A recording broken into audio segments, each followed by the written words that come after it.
Cut work సింపుల్గా ఎలా కుట్టుకోవాలనేది చూసేద్దాం రండి.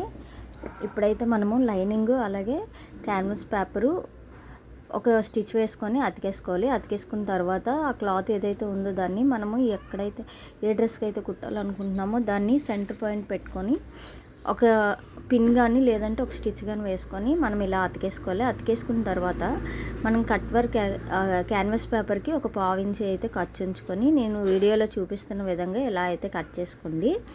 మనం ఎంత కట్ చేసినా సరే మెయిన్ ఏంటంటే మనకి కట్ వర్క్ దగ్గర మనం ఇలాగా పాయింట్స్ కార్నర్స్ ఏవైతే ఉంటాయో అక్కడ కరెక్ట్గా కట్ చేసుకోవాలి.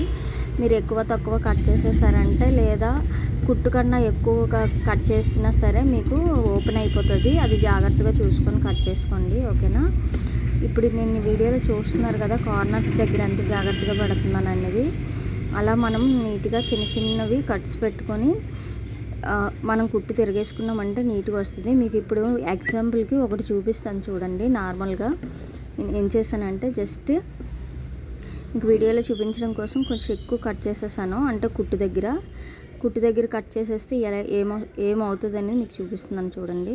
ఇప్పుడు రెండోది తిరిగేసాను కదా, అక్కడ చూసారు కదా కట్ వర్క్ ఎలా వచ్చిందనేది వీడియోలో చూపిస్తాను చూడండి. ఇప్పుడు ఇలాంటి దగ్గర మనము ఏదైనా స్టిచ్చింగ్ సరిగ్గా రౌండ్ తిప్పకపోతే చిన్న చిన్న షేప్ మారిపోద్ది అనమాట. అది మీరు కరెక్ట్గా చూసుకొని తిప్పండి, ఓకేనా.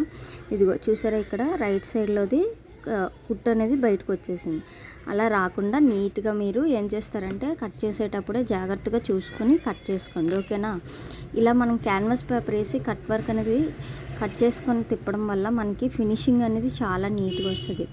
ఇంకా నీట్గా రావాలంటే మీ దగ్గర కనుక ఐరన్ బాక్స్ ఉంటే ఐరన్ చేసుకోండి. ఐరన్ చేయడం వల్ల ఇంకా నీట్గా వస్తుంది అన్నమాట ఫినిషింగ్ అంతా కూడా. చూస్తున్నారు కదా ఇక్కడ మనకి రౌండ్ షేప్ అనేది లోపలికి ఉండిపోయింది. అది మనం చిన్నగా లాక్కోవాలి. నచ్చితే లైక్ చేయండి. Thank you for watching.